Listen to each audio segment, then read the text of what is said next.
Oh, honey child, welcome to this week's episode of the Antisocial Socialite, featuring your girl, your Southern belle from the north, Antisocialite Katie.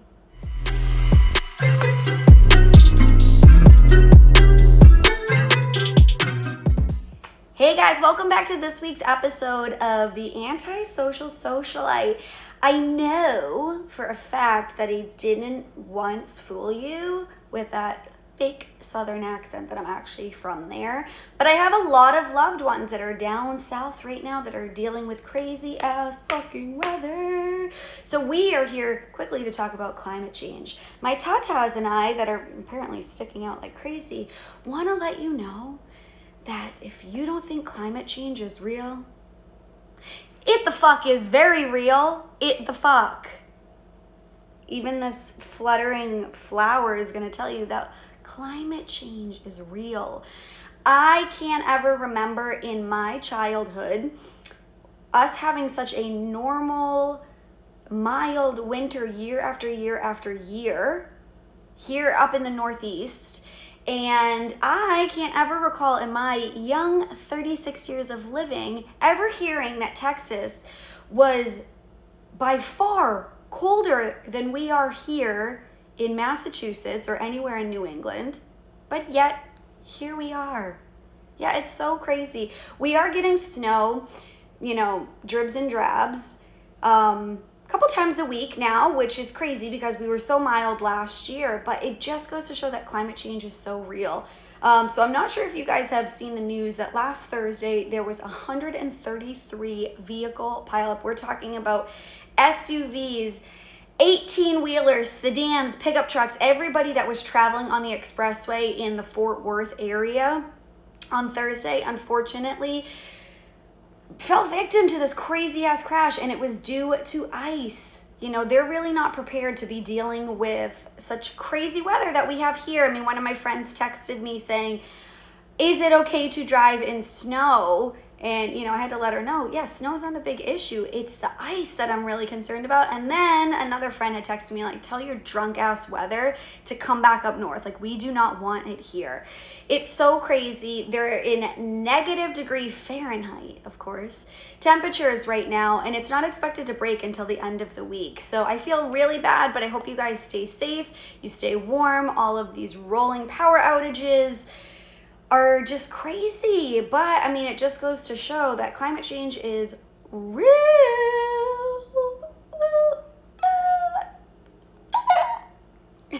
Double chin, whatever. No, but also North Carolina just experienced a deadly tornado and killed at least 3 people just a couple days ago. So when we're sitting here talking about winter weather, you have to really understand that it's going to ramp up, and even summer weather with hurricanes and tornadoes ramp up year after year because what we are doing to the environment. Hello, wake up people, especially Trump supporters that don't believe science is real. Science is real. So please recycle, reuse, upcycle, anything that you want to do, but let's just be more sustainable, because we all, especially Americans, produce so much garbage per year, per fucking month. If you think about it, I was just, thinking about this yesterday on a random drive. But if you were to literally sit in a year's worth of trash, in your house, if you weren't able to throw anything out and you had to exist with all of the waste that you've created, I think we would think twice about all of the shit that we are literally consuming on a day-to-day basis. So crazy. But I was also talking to somebody recently who grew up in Sweden, and they actually buy trash from other countries and they have it shipped over because they have an incinerator that they burn in order to produce energy from the waste. And countries will literally sell it to them for super cheap because they don't want to deal with it or don't have the resources to deal with it. And, they're able to produce energy off the waste that we do. And I think that America really, Elon Musk, if you're listening, but tap into this, because I feel like with the Keystone Pipeline and everything that's switching right now in terms of energy sources and materials that we're using that are kind of antiquated. It's time to really step our game up and figure out where we need to move forward for our future. And our future is also briefly going to be talked about the impeachment trial. Yeah, the impeachment trial that we are low-key all not surprised about, because these Republicans decided that they wanted to choose being super loyal to Trump and their party versus doing what's right for America. And to say that I am severely disappointed in you 43 motherfuckers is an understatement. But I do applaud the 7 Republicans that really decided to stand up and understand that this insurrection brought to you by the Blue Lives Matter group don't actually care about any blue lives. They only care about their own lives, who happen to be white.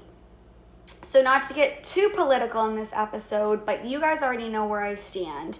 Who knows what's going to happen in the future? If Trump thinks he's going to try to run for office in 2024, I think that we are like in for quite a shit show again. I heard Nikki Haley is a potential candidate to be running. She definitely has her head screwed on a little bit tighter than Trump, so we'll see what happens. But what the future is going to hold, we don't know. But I'm going to tell you something about the past.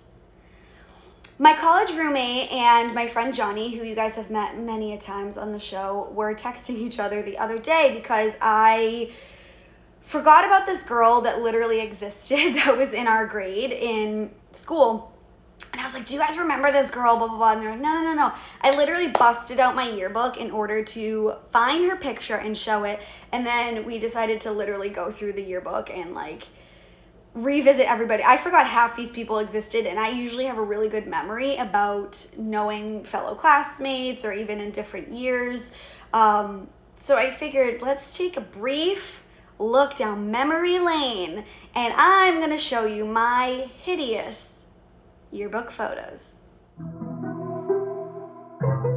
So first is the beloved Nautilus yearbook from Dennis Yarmouth Regional High School circa 2003. That's the year that I graduated high school. And that is disgusting that I will be celebrating my 20th high school reunion. Just a couple years. That is foul. I hate to think about that. But I'm just going to scroll through quickly and show you guys the awkward photo of Mom. So I'm next to Matt and Dan, who were my friends, and I felt bad because they were super close. And yeah, that's me right there. Catherine Sweeney. Right there. Oh, my nail polish is chipping, guys. Sorry for the white trash. And I felt bad because Matt and Dan were super close, and I literally got in the way of them alphabetically, but it was fun to be able to sit next to them at graduation and all of the commencement related ceremonies that we had to have.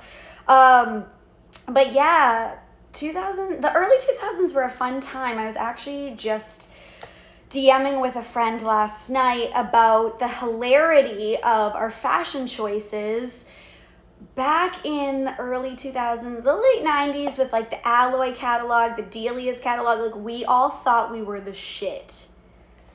It was a little disgusting, to say the least. Not to say that this fashion choice is any better, but it totally is, because I'm like, I've always been a rebel with my fashion choices. Here we are sitting in February in a sheer dress on my couch. Like, it's no big deal. All right, this photo is a little bit more professional, but I just don't understand why nobody told me that silver eyeshadow was a no-no. Yeah, I'm just going to let you guys judge for yourself. Yuck. Look at that. You know, even then, though, my hair started turning wavy from the constant bleaching and straightening that I would do. If somebody, I don't want to get a success perm, but like if somebody has any tips on how to get my hair to be the natural curl that it once was, let me know. But enjoy the past, and my guest for this episode is way more beautiful than these photos show. Yeah, Meghan Houle, she is amazing. I've been working with her for a couple of years on a professional level as she is a recruiter for luxury retail companies, and I have been looking for a change for quite some time, and we'll definitely be tapping into her resources again. Present day, seeing as I am celebrating my 1 month unemployment anniversary. So amazing, right? And Meghan is just such a spark of light. I absolutely adore her. And she's come up with like a whole powerhouse rebranding in 2020 and 2021. She started up her own podcast. She has the Meghan Houle method. I mean, this woman is absolutely unstoppable. And I'm so excited to be able to present her to you. And you guys really have the opportunity to get to know her a little bit better, because she is definitely somebody that has always been in my corner that I want everybody else to know about, because she's just so fantastic. So enjoy my interview with her, and I will see you afterwards. Hi, everybody. Today with me, I have Meghan Houle of the Meghan Houle Method, Pivot with Purpose, so many other things that we're going to talk about today. So how are you today, Meghan? Hi, Katie. I'm doing so well. Yay, TGIF. It's a Friday, maybe for anybody watching it. So I'm so excited for the Friday and the weekend and all of it. So I'm doing really well. Thank you. Good. You're welcome. Yeah. I'm so happy to have you on. So Meghan and I have been working professionally in a little bit of a different capacity for the last few years. So she's been, my partner in crime, trying to help me figure out my next moves. But today I want to hear about her next moves and what she's been working on, because she has a lot that she's accomplished in 2020 and bringing into 2021. So I figured, let's hear about it. So I'm so excited. So if you want to tell everybody a little bit about yourself, Meghan, that would be amazing. Sure. Yeah. Well, thanks for that kind introduction. And yes, so appreciate our relationship and all that you are doing as well.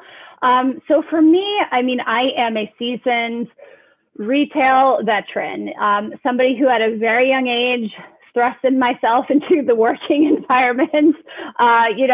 As I saw the other day, minimum wage back when I first started, I think we're at like $4.25. I'm like, shoot. And I get up every morning at 5 a.m. to go to my job on the weekends, at 16 and just make it happen. But, bottom line, that work ethic for me throughout my entire life has just been really strong. I love working. I love people. I also love having a good balance, but in really transitioning to sort of where it's led me now, starting off in retail and running, some pretty big flagship businesses. I know you and I share a little bit of a connection of being on Cape Cod for a while, which is where I was for a few years after I got out of school in New Hampshire. And, it was kind of fun. That was a little bit of my first taste of kind of owning my own retail business and running a big store in the Cape Cod Mall, CCM. Whoop, whoop. Where I remember across the way was like Filene's. People are probably like, what's Filene's? But like we ran the show. And I think at just a very young age, given a ton of responsibility, I loved it. I loved hiring teams. I loved seeing people grow. Hiring people that then went off to college and, did big things themselves. And, you feel like you have all these children that go off and like do amazing things that maybe were inspired by you. Who knows? Probably not. No, I'm just kidding. No, but for sure. Definitely by you. Definitely. No, they're like, oh boy, Meghan. But no, we really just tried to create really positive working environments where people were valued and seen and heard. And I think that's really what's carried me through my career in coming out of the Cape and transitioning in Boston and working for many, many years on Newbury Street, running big boutiques for multi-category businesses until, about 2007, 2008. I mean, we had a business I was running on Newbury Street that unfortunately went bankrupt. And that's really was my first big pivot into, the spaces where you and I have been playing for a very long time, which is luxury. At the end of the day, I feel like if you're just so confident in what you've done, in your accomplishments, that can speak just really authentically to what you bring to the table, that's what really gets you noticed. And, we see it all the times where sometimes people look great on paper and they just don't translate well in person. I've always been like, it's not about my resume. It's about what I bring to the table. So I took that confidence in all of the successes I had, and I was interviewing with LVMH. And I think it was probably about 8 interviews, you know, and a lot of in person in New York City with the suit and getting all nervous and like the Louis Vuitton offices of like, oh my gosh, like J-Lo, you know, all the things. This little like podunk upstate New York chick with a little bit of Cape Cod experience coming into the big city, and then, you know, going to like the Mecca of all things at LV. I wound up getting the job to run the Louis Vuitton store at Saks here in Boston, where I'm based. And it was awesome. The department store Saks had just opened. I think it was less than a year. A manager that had come to run the store was actually promoted and brought to New York. So I was brought in to run that lease space. And it was so fun to work in Saks because Saks has such a great synergy where I was a Louis Vuitton employee, but we also had access to like the whole department store. So we got to like hang out with the Dior peeps and the Fendi peeps and the makeup department and all the samples. I'm like, La Mer, you know, like, come over, give me some samples. Like, dream come true. Yeah, I will never discount my experience in this business because I feel like it truly has led me to where I am now. So my big pivot out of retail, where I'm not working at Louis Vuitton anymore. And for those asking, oh my God, why leave Louis? Can I get your discount? That's like the other question. Always, that is the number one question. Yes. I'm like, I have no powers left, people. My powers are gone. I wound up calling the business partner that I work with alongside now at the Bowerman Group here, and was like, hey, you should hire me because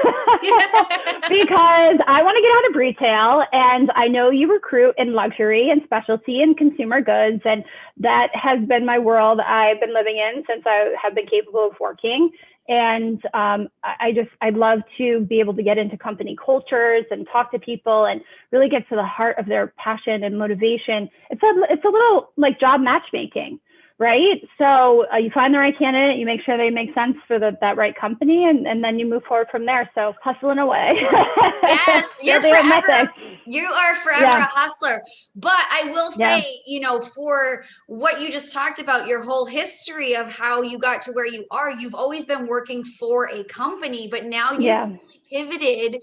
And you're working for yourself in addition to also still working full-time for Bowerman. So if you want to dig into the projects that you've started, because I want to first talk about the Meghan Houle method, because that was a huge thing. And then you also just recently started the podcast, which is like another layer of your fabulousness. So to really kind of like, you know, how did you decide like, okay, this is my moment to shine. Like I can do so much and, you know, sell myself and connect with others representing a company, but now I'm going to represent myself and spreading, you know, my wealth or my talents elsewhere and kind of creating your own brand. So how did you like decide, like, what was that moment that you're like, oh, I need to do this on my own? Yeah, gosh, it was at the beginning of January 2020 where I think we all sort of was like, ooh, 2020, a new year, a new decade. Like the Great Gatsby. Right, flirty and thriving, you know, like here we go. And I, you know, have been having conversations of like, yeah, what's next? You know, what's going to be my legacy? How maybe can I step out from being under an umbrella, so to speak, right, of a brand, of a company, and stand on my own 2 feet? And yeah, I really was thinking about some interesting strategic ways to pivot, but we were busy. You know, I will tell you, probably like you've heard with many people's stories at the beginning of 2020, it was cranking. I mean, I laugh in a story that I was telling us, probably one of my last times in an airplane, was last February flying to the West Coast, and I was giving job offers from a plane, Katie. Like I was like buying the United Wi-Fi. Like she accepted like 30,000 feet in the air. I mean, that's probably like my crown shining moment, but you know, we were cranking. And I think sometimes in life when you are going through the motions, it's busy, you're just like comfortable. Okay, I can do this with my eyes closed. You got my schedule. Everything's working for me. Yeah, you sit and you're just like, okay, you know, this is what I'm going to do. Fast forward to March and retail and the global pandemic, and then, you know, complete shutdown. where all business operations globally to what we've ever known in our whole lives, for most of us, that just have been here on this earth, everyone watching pretty much, never experienced. Unlike on 9/11, unlike the economic crash, like this was like a complete halt. And, for our clients that really exist in retail, I mean, yeah, sure, there was a moment that we were still recruiting, but all projects, for the most part that we knew, with all the uncertainty, were put on hold. I mean, we had job offers that unfortunately got rescinded because they're like, we can't take people on board right now. And I was like, oh my God, Candace's like, I just resigned last week. I'm like, I'm sorry. What is going on? And it was just filled with so much uncertainty. And then that voice, kind of kept creeping up, just like the voice I had. Same thing with LV. It's like, you kind of have something in your soul and you need to explore that. Not pushing it down, not being like, you know what, I'm doing good, I'm just going to go through the motions. But if you are not authentically kind of living out to your purpose and living through whether it's the opinions of others of like, okay, this is what you should be doing, this is what makes sense, to try to please others, your family, whatever it is, or, just saying like, Megan, that sounds crazy. Like, you got a good job, just like relax. I'm like, no, here, maybe is my sign for the universe that I was thinking about in January of like how I could start my own platform to be given the time to do it. And I took that moment where I think there were a lot of people sitting in fear and uncertainty and frozen, Netflix and chill, all the things, which is great and fine. Like rest, it was a lot of overwhelming emotions. Like we have to feel the feels, but then also be able to move on and say, okay, I can't, this is not my forever and we'll get through this, but how can I make myself more productive, or how can I make the most of this time that I have? Because it may not be ever available like this again, so to speak. Let's hope not. With that, let's hope not. Yeah. So with that, yeah, I actually hired a coach. I started hiring with hiring a coach because I definitely was dealing with some pretty, serious mindset issues. Like anybody, maybe feeling frustrated at work or just in general, to work with a coach, which is sort of my Meghan Houle method platform we'll get to, really helps you push you, a little bit out of your comfort zone, maybe challenge you a little bit, challenge your thinking, doing the hard work on yourself, and then really ultimately help me kind of put a business plan together to get this in motion for what I'm sort of managing here with my additional offering. So I also did go through an ACC accredited program through the World Coaching Institute, where now I'm also in a master's program to get accredited as actually a business, career, personal development executive coach. I wanted to, just like anything in life, have the credibility and the experience of education and, being able to work with coaches all across the world through the World Coaching Institute that gave us great tools and learnings. And, you have to do so many hours of coaching and, you have to actually like do the work too, which was just, it's really scary, obviously, to start anything new. But I was like, wow, this is really fun, to not only have this side of my recruiting business, but then to be able to bring this like Meghan Houle method platform to life, which really then supports now being able to help people through their own personal development, their own career development. I work a lot with small businesses to help them scale and define their customer profile, or help them open new locations, or their talent, sort of strategies and whatnot. So it was really a moment where I took the opportunity to listen to myself and really what was nagging at me, go through coaching, go through the coaching program to come out and create Meghan Houle Method, which, yes, has ultimately given me this wonderful platform to help people that maybe I can't help on the recruiting side, because maybe you reach out to me, I don't have a job for you. Right now we can we can keep you in mind, but if you're struggling with a resume, if you're struggling with LinkedIn, if you're struggling to interview, if you're struggling to get noticed out there, if you can't talk about yourself, if you don't want to do the work, but you think like, why aren't people reaching out to me for jobs? It's like magical things happen, but those things, don't just sometimes fall into our laps. Like we absolutely have to do the work to get out there and make it happen. So it's been really cool working with people, hosting webinars. That was a big thing. Also, I created going through the Meghan Houle method of like you're doing now, bringing together people through video, social platforms, having a bunch of people jumping on my webinar to learn 5 steps to how to get hired soon, coaching and mentoring college students who graduated and they're like, it's May. What do I do? It's May in a pandemic. I don't want to live in my parents' basement for the rest of my life. How can I get a job? And I'm like, stay in your parents' basement. Trust me. No, I'm just kidding. Just stay in there.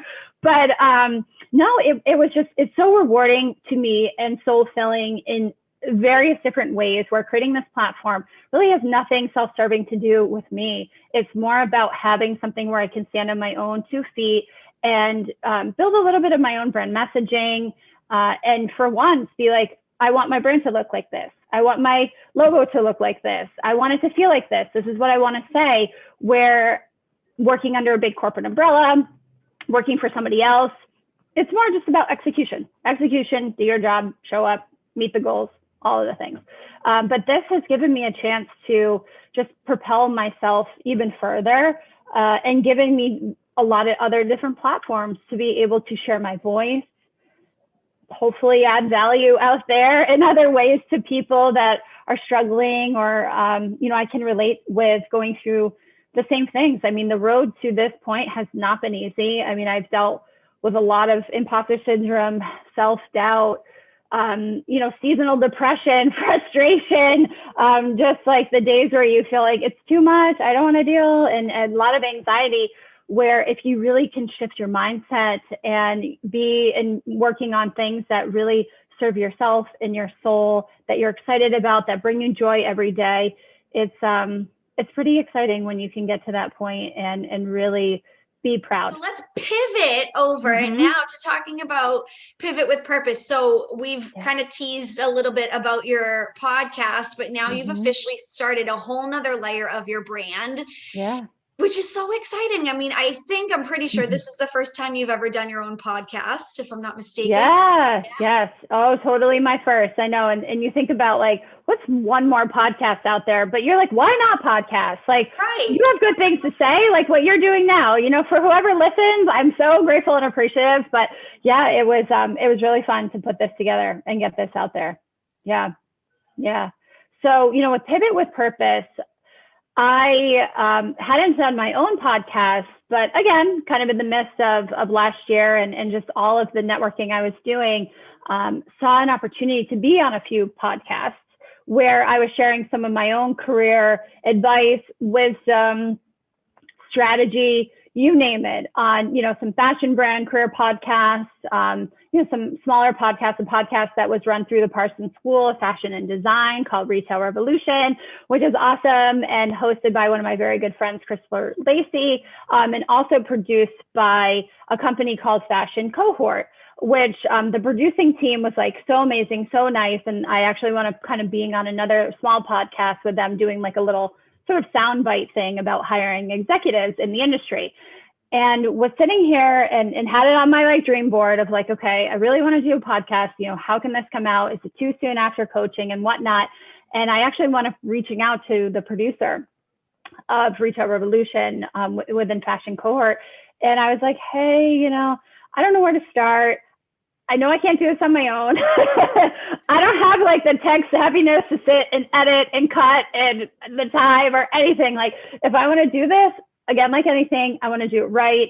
I want it to sound good. I want to have like these really cool guests and just make it, so it sounds professional and done by professionals. So they actually had got back to me. I was like, oh my gosh, Megan, we were just thinking, and again, sign for the universe yesterday of like, we want to expand our producing offering, and we're looking to take on a career podcast and wanting to bring on somebody that can come in and, talk a little bit about careers and whatnot. So it was just kind of very magical that it came together, and they're like, sure, like we'll help you. we'll help produce, like we'll help make sure you set up and sound great. And they took me in under their wing, and we came up with Pivot with Purpose, which for me, I mean, pivots are always happening in life. We're always pivoting. right? Yes. So whether it's through life, career, day to day, major life events, whatever it is, we've been dealing with pivots forever. Pivot with Purpose is really all about aligning those pivots authentically to what you truly desire. And I have conversations or pivoting conversations to important messages that people want to put out there to lead, motivate, inspire, have someone walk away saying like, wow, I'm so glad that that was talked about because no one's talking about it or no one's addressing it like this. And I always pride myself on just being very real and raw. So there's a mix of Pivot with Purpose where I have incredible guests from the retail space, senior executives, talking about their pivots and maybe very much like me, if anybody's watching this, to be able to sort of learn where I've gone in my pivots, but doing the same thing on that end, but also too, having guests that are senior executives and leaders of companies or local celebrities, some other kind of well-known people out there that are talking about real issues. So I just talked about setting up a guest where we talk about retail and mental health and how for so many years, that burnout mentality of just like, that's the way it is. And, you could have the worst crying fit ever, but you walk in and you're like, boop, boop, boop, get into your robot mode and you're like, everything's fine. And I'm going to work 27,000 hours a week. And that's just how it is. And I'll definitely be tuning into that episode. I mean, I've already listened to the first. Yes, I've already listened to the first. Spill it all. Yes. And, this is kind of coming from, and I don't think that people see out there in our space like that there are resources and there's a lot of work I think that needs to be done. I think the pandemic really has helped the retail industry in terms a bit of what that work balance looks like, but not with everybody. So we have conversations from there to conversations continuing with like great HR people, to like powerhouse moms that have 4 kids that are also running multiple businesses, that are like personal chefs and have their own clothing brand lines. And, nothing has been handed to any of these people. And that's what I love about the curated guests that I'm talking about is that they've really pivoted to their purpose and, doing what they love against all odds, against, whatever has come their way, struggles, trauma, tragedy, to triumph and being able to use this platform to share voices. So I just love telling people's stories. And I think the extension of, for me, helping people with their storytelling through coaching and business coaching, creating brands and kind of creating people's personal brands, to then being able to really have those individuals out there that I am inspired by come on the podcast and hopefully inspire others. One thing that you must understand about me is I'm never wrong. I told you that Meghan is amazing and you have nothing else to do but believe me because I fucking told you so. Okay? Now, honestly, I'm like 99% right at the time though. I'm so wise. But I hope you didn't think that I am ending this episode without giving you the Antisocial Circle Club Member of the Week.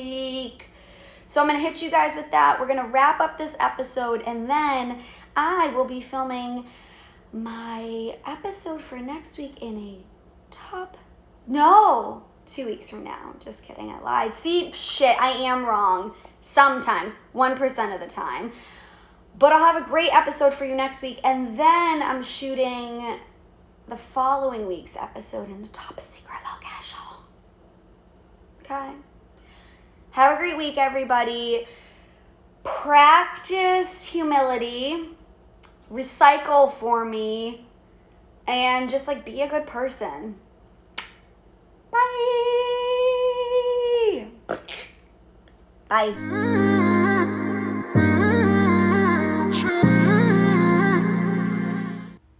You guys should be familiar with this person who I have chosen as the Antisocial Circle Member of the Week. I've had him on the show. He's been featured a couple of times on my Antisocial Weekend playlist, and he goes by the name of Bo Emerson. No, I shouldn't do Bo dirty like that. But I'm going to tell you why. He is killing it. Songs, movies, you name it. He is killing it. Well, he was actually just featured in a movie called Death Saved My Life that was just featured on Lifetime over the Valentine's Day weekend. Yeah, that's right. Bo is in an MF movie. We stan a good Bo. We love him. But yeah, it's starring Megan Good and her sister, but I think the real star of the movie is Bo. We love you, Bo, and thanks for being a member of the Antisocial Circle. It's like so top secret. Love you.